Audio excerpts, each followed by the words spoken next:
ప్రభునామలో మీకు అందరికీ శుభాలు తెలియజేస్తూ మనం మానవ జీవితం గురించి, అలాగే దేవుడు ప్రభువు యెహోవా ఆయన ఎంత వేదనతో మాట్లాడుతున్నాడో ఆ మాటలు జ్ఞాపకం చేసుకుందాం. యెషయా గ్రంథం 1వ అధ్యాయములో 2వ వచనంలో యెహోవా మాట్లాడుచున్నాడు.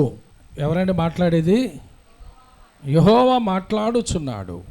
ఆయన మాట కింద వాక్యాలను బట్టి చూస్తే ఆయన మామూలుగా మాట్లాడుతున్నాడా, వేదంలో ఉండి మాట్లాడుతున్నాడా, బహువేదంలో ఉండి మాట్లాడుతున్నాడా మనకు అర్థమవుతుంది.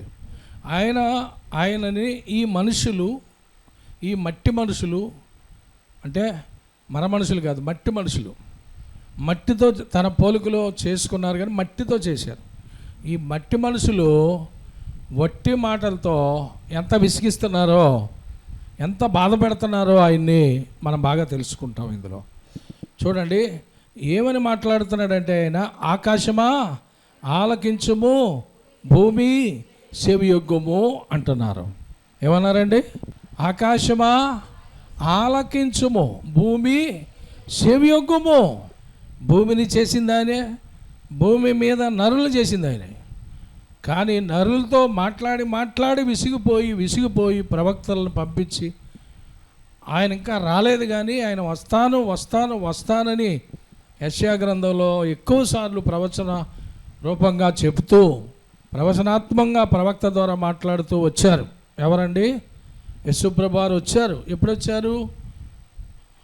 ఈ యెషయా ప్రవచన గ్రంథము సుమారు 800 నుంచి 850 సంవత్సరాల తర్వాత ఆయన వచ్చాడు.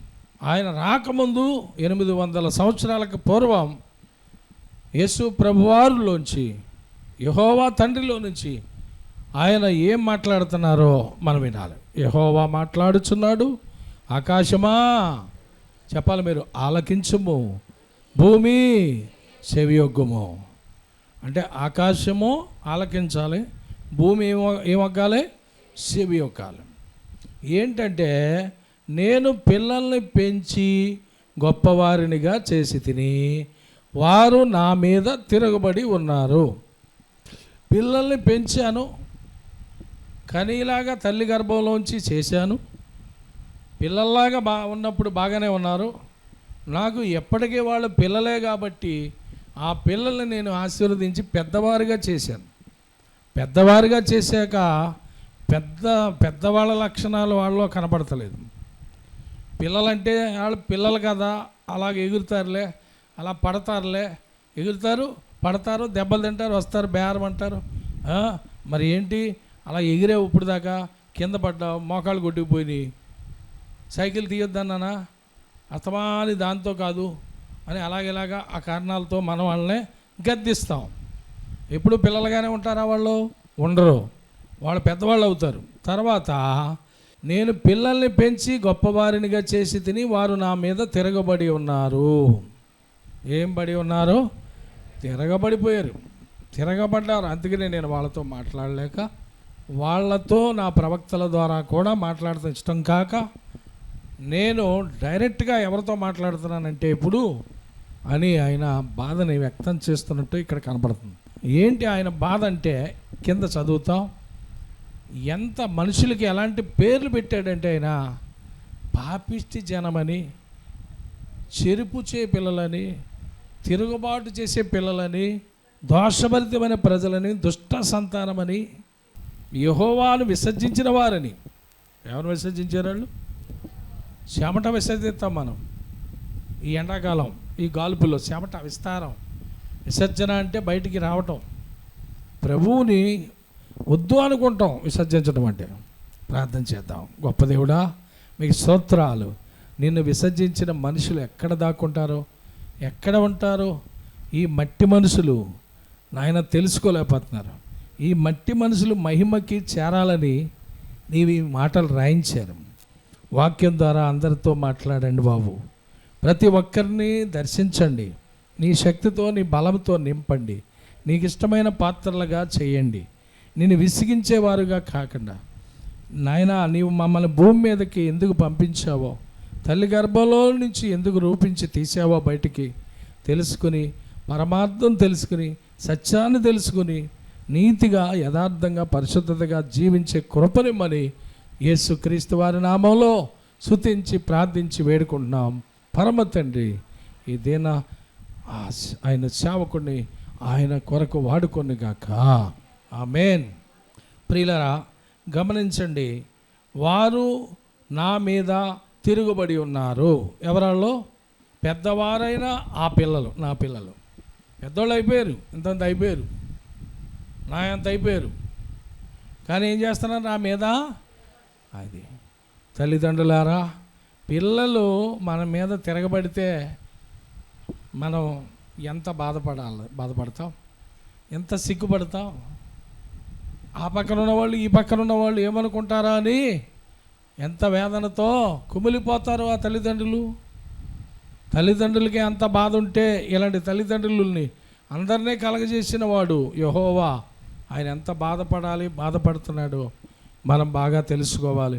ఇంకా ఏమని ఉందంటే, ఎద్దు తన కామందు నెరుగును, గాడిద సొంత వాని దొడ్డి తెలుసుకొనును, ఇశ్రాయేలుకు తెలివి లేదు, నా జనులు యోచింపరు. ఇక్కడ ఎద్దుని మనకి చూపిస్తున్నాడు ఆయన. అమ్మా, ఎద్దు చూసావు ఎప్పుడైనా? ఇప్పుడు ఎక్కడ కనపడతలేదు, అన్ని ట్రాక్టర్లోనూ బుల్రోజుల్లోనూ ఇవన్నీ ఎద్దులు కనపడుతున్నాయా? పొద్దున్న రాత్రి పగలేటి అయ్యే కనపడి షుగర్పేటకి తిరిగేటప్పుడు ఇక రాత్రి పగలో ఆ ప్రయాణమే వాటికి 2 టన్నులు వేసినా 3 టన్నులు వేసినా ఇంత బరువు వేసేవేంటి అని అడగకుండా పాపం అలాగే మోసుకుపోయి, ఎంత ఎండాకాలమైనా ఏ కాలమైనా బరువులు మోసేటువంటి ఎద్దులు. ఆ ఎద్దులు అంటండి, తన కామందు అంటే తన యజమాన్ని ఎరుగును, గాడిద తన సొంత వాని దొడ్డి తెలుసుకును. ఈ రెండిట్లకి తెలివి ఉంది. తెలివి ఉన్నామాలనే కదా, బుద్ధి ఉన్నామాలనే కదా అవి వారి యొక్క యజమానులు ఇంటికి వెళ్ళి షుగర్పేట దగ్గరికి చెరుకు తోలుకిని వెళ్ళాక కొంత గడ్డి అక్కడ ఆలస్యమవుతుందేమోనో ఆ గడ్డి కట్టల పైన చెరుకు మీద వేసుకుని కట్టుకుని వెళ్ళేవారు. ఒక్కోసారి 1 రోజు 2 రోజులు లేట్ అయితే వాటిని మేపుకుంటా మరి ఆ తర్వాత ఇంటికి వచ్చేటప్పుడు ఎలా వచ్చాయంటే పరుగున వచ్చేసాయి. ఒకవేళ బండిలో అతను పడుకుంటే, బండిలో అతనికి రెస్ట్ లేదు కదా పాపం, పడుకుంటే అవి తిన్నగా తీసుకొచ్చి ఇక్కడ మాకు పక్కనే 2 జతల ఎడ్లు 2 బళ్ళు ఉండి వాళ్ళకి అవి వచ్చేసి ఇలాగొచ్చి ఇలా తిరిగి ఈ సందులమ్మటనే ఒకవేళ ఏ దళ్ళు అన్నా ఉంటే దళ్ళు కదా, అప్పుడు గోడలు లేవు, పట్టుకుంటే అక్కడ ఆగిపోతే అప్పుడు లేచి వాడు ఇతను ఆగిపోయింది బండి అని నెమ్మదిగా వెనక్కి వేసుకుని మళ్ళీ పట్టి తీసుకుని బండి ఎప్పగానే పరుగు, ఎందుకంటే ఆకలితో నీళ్ళ కోసం మేత కోసం గడ్డి మేట ఉంటే ఆ మేటలోకి వెళ్ళి గబగబా పీక్కుని తింటా ఉండి ఆకలండి వాటికి కూడా. అయితే తన యజమాని గడ్డి మేటిది, తన యజమాని స్థలం ఇది అని వాటికి తెలిసింది, గాడిదలకు కూడా తెలిసింది. కానీ ఈ ఇశ్రాయేల్ అనే నా ప్రజలకి ఈ తెలివి లేదా, వాటికి ఉన్న తెలివి కూడా లేదా, వాటికి ఉన్న యోచన కూడా లేదా, వాటికి ఉన్న జ్ఞానము కూడా లేదా. మనిషి జన్మ కాదా ఇది? ప్రార్థన చేయాలని తెలీదా? ప్రార్థన చేసేటప్పుడు మోకాళ్ళు వేయాలని తెలీదా? ప్రార్థన చేసేటప్పుడు అమ్మా వాక్యం చదువుకుని ప్రార్థన చేయాలని తెలీదా? ప్రార్థన చేస్తే వాక్యము ఎగ్గొట్టేయటమే. వాక్యం చదివితే ప్రార్థన అబ్బో చాలాసేపు చదివానని పొడి మాటలు 2 మాటలు ఈ వాక్యాన్ని దీవించు ప్రభా, నా హృదయం నుండి నింపును ఆయన యేసునామలో. ఏంటి 5 నిమిషాలు ఒక తల్లిని అడుగుతుంటే 10 నిమిషాలు అంటుంది. ఓ తల్లి అంటుంది, ఏమంటుందమ్మా, ఓ పావుగంట చేస్తానంటే అంటుంది. ఏంటది? దేవునితో మాట్లాడుకోవటం అంత రుచి లేదా నీకు? నువ్వే కదన్నా మన పావుగంటని. తప్పు లేదు, తప్పు ఒప్పుకున్నారు.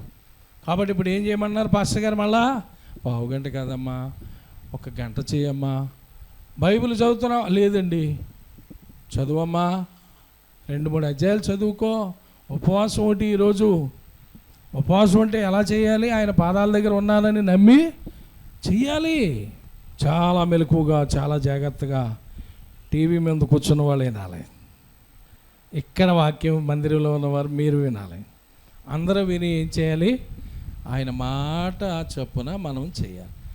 ఆయన మాట చొప్పున చేసేవారు తన బండ మీద ఇల్లు కట్టుకున్న వారిని పోలి ఉంటారని కూడా చెప్పారు దేవుడు. కాబట్టి ఆయన మాట చొప్పునే చేద్దాం. హల్లెలూయా. ఈ మనుషులు ఎలాంటి వారంటే ప్రియులరా, పాపిష్టి జనం. అమ్మో, ఎంత భయంకరమైన మాట అమ్మా. ఏం జనం అంట? పాపముతో నిండిపోయిన వారు, పాపిష్టోళ్ళు. దేవుడు అన్నాడు దోషభరితమైన ప్రజలు. అంటే భరితము అంటే దోషభరితం అంటే ఇంకా ఫుల్ అయిపోయింది దోషం, ఇంక ఖాళీ లేదండి. అంత దోషభరితమైన ప్రజలు వీళ్ళు. ఒక్కటి మంచి పని లేదని అర్థం. దుష్ట సంతానం. ఏ సంతానం అమ్మా? దర్శనం సిస్టర్, ఏ సంతానం? దుష్ట సంతానం అంటే ఏమన్నా బిరుదులా, మంచియా? కాదే. చెరుపు చేయి పిల్లలు, వాళ్ళ చెరపటం వీళ్ళ చెరపటం. చెప్పమ్మా, చెరపటం అంటే ఏంటమ్మా? వాళ్ళ పాడు చేయటం వీళ్ళ పాడు చేయటం, వాళ్ళ బాగుపడితే వారవలేకపోవటం. అన్ని బుద్ధులు, అలాంటి బుద్ధులు కలిగి అపవిత్రాత్మలు పట్టినట్టుగానే ఉన్నారు వీళ్ళు. చెరుపు చేయి పిల్లలు, వాళ్ళ మీ అందరికీ శ్రమ. వారు ఇంకా ఏం చేస్తున్నారంటే యెహోవాను విసర్జించిన వారు. యెహోవాను విసర్జించి ఉన్నారంట. మరి యెహోవానే విసర్జిస్తే వీళ్ళు ఎక్కడ బతుకుతారో? ఇశ్రాయేలు యొక్క పరిశుద్ధ దేవుణ్ణి దూషింతురు. ఆయనను విడిచి తొలగిపోయి ఉన్నారు. నిత్యము తిరుగుబాటు చేస్తూ మీరేలా ఇంకను కొట్టబడుదురు. అంటే అప్పుడప్పుడు కాదంట దేవుడి మీద తిరగబడతాం. రోజు నువ్వు దేవుడు నాకు ఏం చేశాడు, ఇంత భక్తి చేస్తున్నాను, ఇంత పాటలు పాడుతున్నాను, ఇంత సన్నిధి పరురాలు, ఇంత బలం, ఇంత ఇది, ఇంత ఇలాగా అని అనుకుంటా వాళ్ళని హెచ్చరించుకుంటున్నారు. తన దేవుడు మాత్రం ఏమాత్రమో ఆయన మహింపరచాలి, ఆయన హెచ్చించాలి, అది లేదు. చాలా భయంకరమైన స్థితిలో ఉన్నారు. ఈ మానవ జీవితం ఎలాంటిదంటే ప్రియులరా, కోరికలు కోరతారు. కోరికలు, ఇలా చేస్తే ఇలాగైతే నేను నమ్ముకుంటాను, బాప్తిసం పొందుకుంటాను, ఈ పనులు అయితేనే నీ సన్నిధికి వస్తాను, లేకపోతే రాలేను. దీనికోసమా, పరలోకం కోసమా? ఈ సమస్యలు ఆయనకి లెక్క అక్కడ మంచి ఇష్టం. ఈ సమస్యలు ఆయనకి ఏమన్నా? ఆయన కొండంత దేవుడు, సర్వాంతర్యామి, అంత గొప్ప దేవుడు. కోరికలు కోరతావు, ఆ కోరికలు అన్న ప్రకారం జరగకపోతే ఆయన వదిలేస్తావా? నీ మేలు కోసమే ఆయన ఏదో చేయాలనుకున్నాడు. ఆయన ప్లాన్ వేరు, మన ప్లాన్ వేరు. దేవుని స్తోత్రం. ఆయన ఆలోచనలు వేరు, మన ఆలోచనలు వేరు. మనం మట్టి కుండలం, వట్టి కుండలం. అయితే ఒకప్పుడు వట్టి కుండలం అని ప్రార్థన చేసాం. ఇప్పుడు ఎప్పుడు వట్టి కుండలమే అని ప్రార్థన చేస్తే అందులో అర్థం లేదు. ఏమని చేయాలి? ప్రభువా, ఈ వట్టి కుండను ప్రేమించి, మట్టి కుండను ప్రేమించి నీ దగ్గర చేర్చుకుని కొన్ని మాటలతో నింపావు. హల్లెలూయా. అది జ్ఞానం. కొన్ని మాటలతో నింపావు. బైబిల్లో కొన్ని విషయాలు తెలిసినాయి, ఇంకా తెలవని విషయాలు ఉన్నాయి. కాబట్టి నేను ఈ కోరికలు, ఈ లోక సంబంధమైన కోరికలు కోరను. నాకు కావాల్సింది ఏంటి? నీవు ఉండే స్థలంలో నేను ఉండేలాగున నాకు అటువంటి కృపను ఇమ్మని ఎవరైనా ప్రార్థన చేస్తున్నారా? మీరు ఎక్కడికి వెళ్ళిపోయారు? తండ్రి కుడిపార్శ్వానికి వెళ్ళిపోయారు. ఎన్ని రోజులు శ్రమలు పడ్డారు? గుడ్ ఫ్రైడే నాడు ముందు రాత్రి పడ్డారు. అంటే అంతకు ముందు పడ్డారు, కానీ వాళ్ళతో ఇసిగిపోయారు, శాస్త్రులు, పరిచయులు, పెద్దలతోటి. అది కాదు, ఈ శిక్ష ఎన్నాళ్ళు పడ్డారు? ఆయన సిలువ యాగం ఒకరోజే. కానీ ఇప్పుడు ఆయన శాశ్వత కాలము తండ్రి కుడిపార్శ్వంలో ఉన్నారు. కానీ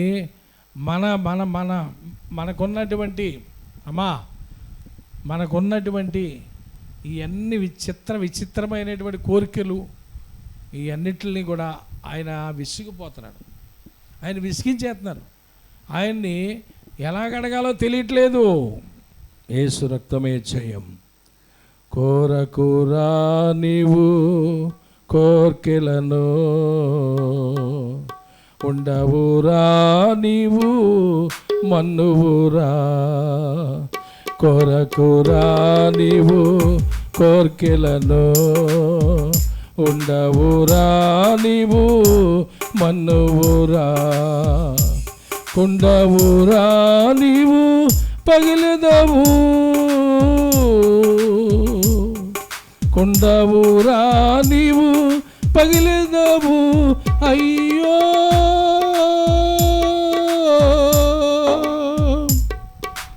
మానవా మాయరా, ఇది మాయరా.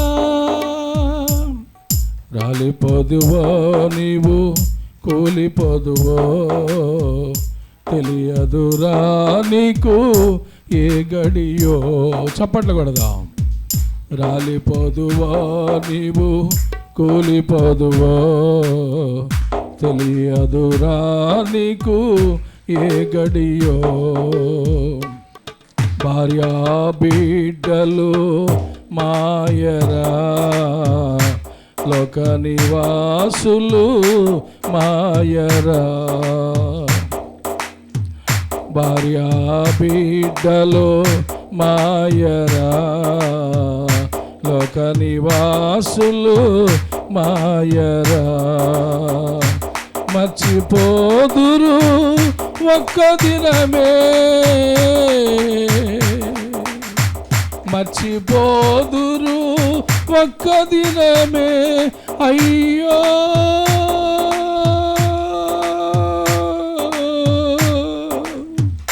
మానవా ఇది మాయరా, మానవా ఇది మాయరా. రాలిపోదువో నీవు కూలిపోదువో, తెలియదురా నీకు ఏ గడియో. నీవు పోయినప్పుడు ఏడ్చదరే గాని ఎవరు రారయ్యా నీ వెంట. అంతే కదమ్మా. నీవు పోయినప్పుడు ఏడ్చదరే గాని ఎవరు రారయ్యా నీ వెంట. ఎందరు ఉన్నా ఒక్కడివే, ఎందరు ఉన్నా ఒక్కడివే. అయ్యో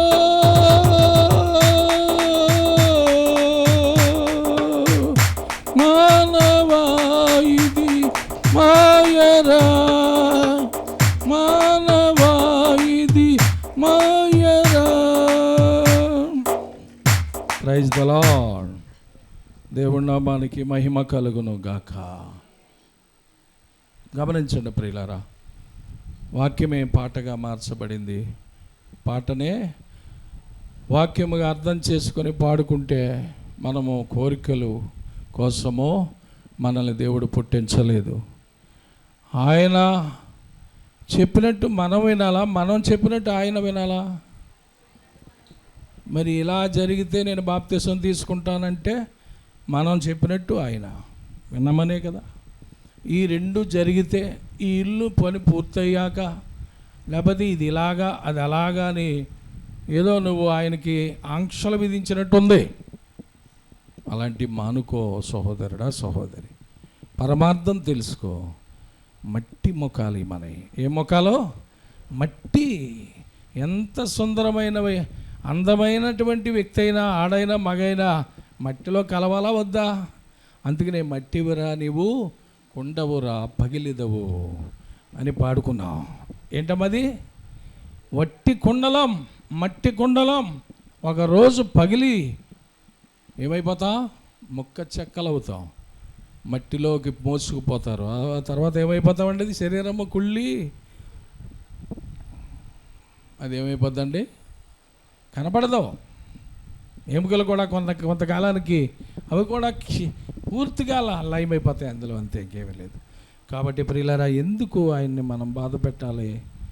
ఈ శరీరాన్ని చూసి దీనికి సంబంధించిన ఒకవేళ ఈ శరీరానికి ఏదైనా వ్యాధి వచ్చిందండి, ఇలా చూడండి, బాధ వచ్చిందండి, ఆ వ్యాధితోటో బాధతోటో అలాగే తగ్గట్లేదండి, చాలా ప్రార్థన చేసామండి, అయినా తగ్గట్లేదండి. ఏం చేయాలి మనం? దాన్ని వదిలేసి దేవునికి స్తోత్రం అనాలంతే. దేవుని స్తోత్రం. అది ఉంటూ నీకు ఇష్టమేమో నా శరీరం మీద, అది బాధ వచ్చినప్పుడల్లా ప్రభా యేసయ్యా స్తోత్రం అని నీకు దగ్గర అవ్వడానికి ఒకవేళ ఆ బాధ పెట్టావేమో, ఆ ముళ్ళు పెట్టావేమో, ఆ శ్రమ పెట్టావేమో అని అనుకుని అపొస్తలుడైన పౌలు ఇంకా దానికోసం ప్రార్థన చేయటం మానేసి ఆయనకు అప్పగించిన పనిని నమ్మకంగా కడ వరకు చేసి ఆయన పరుగును తొదముట్టించాడు. అలా ఉందామా? లేకపోతే నాకు ఇంకా పిల్లల్ని ఇవ్వలేదు, నాకు పిల్లల్ని ఇవ్వలేదు, 2 సంవత్సరాలైంది అమ్ముకుని అలాగ వేధిందామా? నాకు ఈ లోటు ఉండిపోయింది, నాకు ఈ శ్రమ ఉండిపోయింది, నాకు ఈ ఐక్య విచారాలు పెట్టుకుని ఐక్య విచారాలతోటి మనోదుఖంతో అలా ఉండిపోతే శరీరం ఏమైపోద్దండి? మనసు ఏమైపోద్దండి? చచ్చిపోతుంది. ఇక అప్పుడు ప్రార్థన కూడా రాదు. మనస్సాక్షి దెబ్బతినేసి ప్రార్థన చేద్దామని అనుకుంటాం, కళ్ళు మూసుకునేటప్పటికి అప్పులే గుర్తొస్తాయి. అదిగో బిడ్డనేస్తానన్నాడు, ఇవ్వలేదు. ప్రవచనం చెప్పారు, జరగలేదు. జరుగుద్ది. 25 సంవత్సరాల తర్వాత అబ్రహాము గారికి వాగ్దానం చేసిన 25 ఏళ్ల తర్వాత దేవుడు జ్ఞాపకం చేసుకుని ఒక బిడ్డనివ్వలేదా? మా లక్ష్మి, మోతుకూరు లక్ష్మి, చెప్పమ్మా, చెరా బిడ్డనే ఇవ్వలేదా? ఏంటి ఆయన పేరు? అబ్రహాం గారి కొడుకు పేరు ఇస్సాకు. ఏం పేరమ్మా? ఇస్సాకు. ఇస్సాకు అంటే ఏంటంటే నవ్వు. ఒకవేళ ఇవ్వలేదు అనుకుందాం, ఇచ్చినా స్తోత్రమే, ఇవ్వకపోయినా స్తోత్రమే అని కూడా వాక్యంలో ఉంది. పండినా చేను స్తోత్రమే, ఒకవేళ పండగ పోయినా స్తోత్రమే అని నువ్వు ఎప్పుడైతే అన్నావో తర్వాత పంట విస్తారంగా ఒక 7 సంవత్సరాలు వరుసగా పండించవచ్చు. ఆయన 1 సంవత్సరం పోయిందని ఆయన చిన్నచూపు చూస్తావా? ఏమ్మా, ఆయన చిన్నచూపు చూస్తావా? నీ సమస్యలు జరగలేదని? ఇది కాదు మనకి ముఖ్యమైనవి. ఏంటది? ఆయనతో సహవాసం. ఆయన విసర్జించేస్తావా? ఆయన నాకేం చేయలేదు దూరంగా వెళ్ళిపోతావా? అలా వెళ్ళిపోయిన వాళ్ళ సంగతి ఏంటో ఆయన ఏమంటున్నాడో చూశారు కదా. పాపిష్టి జనమా, నిన్ను పోషిస్తున్నది ఎవరో? నేను కదా. గాలి ఇచ్చింది ఎవరో? పీల్చుకునే గాలి. అమ్మా, పీల్చుకునే గాలి. హాస్పిటల్ ఎంత అవుద్దండి ఒక పేషెంట్కి? ఐసీలో పెట్టిన వాళ్ళకి 10,000 అవుద్ది, అవునా కదా? అది దేనికోసం?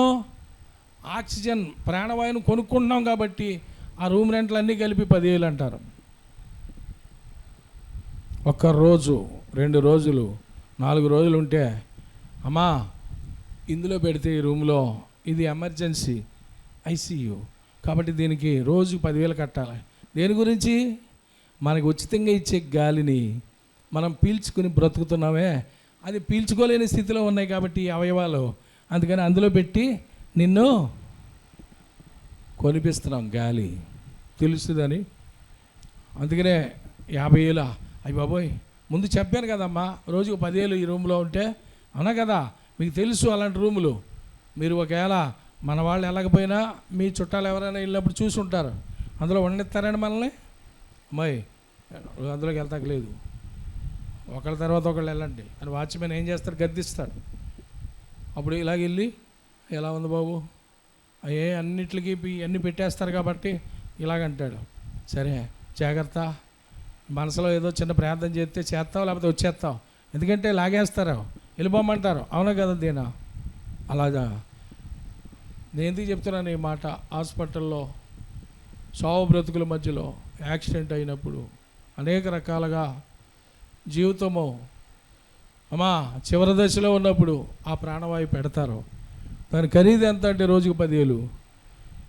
నెలకి ఎంత అవుతుంది? నెలకి ఎంత అవుతుందండి? 30 రోజులకి 30 10 3 లక్షలు. నెలకు 3 లక్షలు అవుతుంది మనం పీల్చుకునే గాలి.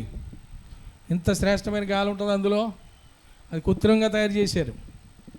దేవుడిచ్చింది స్వచ్ఛమైన గాలి. 10 రోజులకైనా 30 రోజులకి 3 లక్షలు అన్నారు. మరి సంవత్సరానికి ఎంత? దాన్ని మనకు ఉచితంగా ఇచ్చినందుకు ఆయనకి మీద తిరగబాటు చేద్దామా? పంటలు మంచిగా పండించి మనకి చేతికి ఇస్తున్నారు, ఆయనే కదా. ఒక్కోసారి ఏమంటాం? చూడండి దేవుడు ఏం చేశాడో. ఇంకో 10 రోజులు ఆగితే ఈ చేలన్నీ చక్కగా కోసుకుందు, ఏమైపోయింది? పడిపోయింది, కుళ్ళిపోయింది, నాశనం అయిపోయింది. కింద ఉంది చూడండి, ఆ మాటలు ఉన్నాయి. ఆ మాటలు ఉన్నాయి చూడండి. 7వ వచనంలో, మీ దేశము పాడైపోయెను, మీ పట్టణములు అగ్ని చేత కాలిపోయెను, మీ ఎదుటిని అన్యులు మీ భూమిని తినివేసి ఉన్నారు. అమ్మా, అన్యులో తటస్థించు నాశనములది పాడైపోయిను. ద్రాక్ష తోటలోని గుడిసె వలను, దోషపాదుల్లోని పాక వలను, ముట్టడి వేయబడిన పట్టణముల వలను సియోను కుమార్తె విడవబడి ఉన్నది. తర్వాత మనుషులకి దేశం పాడైపోయిందంటే పట్టణాలు అగ్ని చేత కాలిపోతున్నాయి. కారణము ద్రాక్ష తోటలో దోసపాదుల గురించి అన్నిటి గురించి రాయబడింది. ఇక్కడ చూడండి, మనుషులకి ఏం లేదంట, అరకాలు మొదలుకొని 1:6 యెషయా, అరకాలు మొదలుకొని తల వరకు స్వస్థత కొంచెమైన లేదు. నిజమా కాదా? అందరూ తెగుళ్ళ చేతే బాధపడుతున్నారు, అందరూ వ్యాధి బాధలతో ఒకసారి కాకపోయిన ఒకసారి చాలా సతమతం అవుతున్నారు. ఎక్కడ చూసినాను గాయములు, దెబ్బలు, పచ్చి పుండ్లు, అవి పిండబడలేదు, కట్టబడలేదు, తైలంతో మెత్తన చేయబడలేదు. అన్ని పుళ్ళు, గాయాలు, యాక్సిడెంట్లు అని అర్థం, ప్రమాదాలు. ఎక్కడ చూసినా నెమ్మది లేదు. ఇవన్నీ ఎప్పుడో రాయించారు. ఇప్పటికీ అలాగే ఉంది పరిస్థితి. ఇప్పటికీ కూడా అలా ఉందా లేదమ్మా చెప్పమ్మా? కారణం ఏంటంటే మనుషులైన మాట వినట్లేదమ్మా. ఈ బైబిల్ ఈ వాక్యం చదవరండి, చదివినా మర్చిపోతారు. ప్రభా ఇలా విసిగించను నేను అని మీరు ప్రార్థన చేయండి, చేసి ఇలా నేను విసిగించను, ఇలా ఉండను, ఈరోజు నుంచి నేను మార్పు చెందిన మారు మనసు పొందిన వ్యక్తిగా మారుతాను. నిన్ను నా జీవితము ఈరోజు వాక్యం వింటున్నాను కాబట్టి నా జీవితం కడదాకా నీకు ఎప్పుడు విసుగుతానో అమ్మా, నిన్ను బాధ పెట్టను, నిన్ను విసిగించను, నువ్వు ఏ పని చెప్తే ఆ పని చేస్తాను, నువ్వు ఎక్కడ కూర్చోబట్టి అక్కడ కూర్చుంటానని ఆ పక్కన ఉన్న పిల్ల వాళ్ళ అమ్మతో అందందుకో, అమ్మ నీకు కోపం వస్తుందా? అలాగే ఎందుకంటున్నావే, పాపిస్తుందని అంటావా? అమ్మా నువ్వు ఎలా చెప్తే అలాగా. ఇప్పుడు దాకా ఏదో నేను విసిగించాను, నేను చాలా జాగ్రత్తగా నా వంట చేస్తాను, అన్నం ఎలా ఉండాలో, కూర ఎలా ఉండాలో చెప్పు, నీ దగ్గర కూర్చుని అన్నీ నేర్చుకుంటాను అని అంటే సంతోషపడతావు లేదా?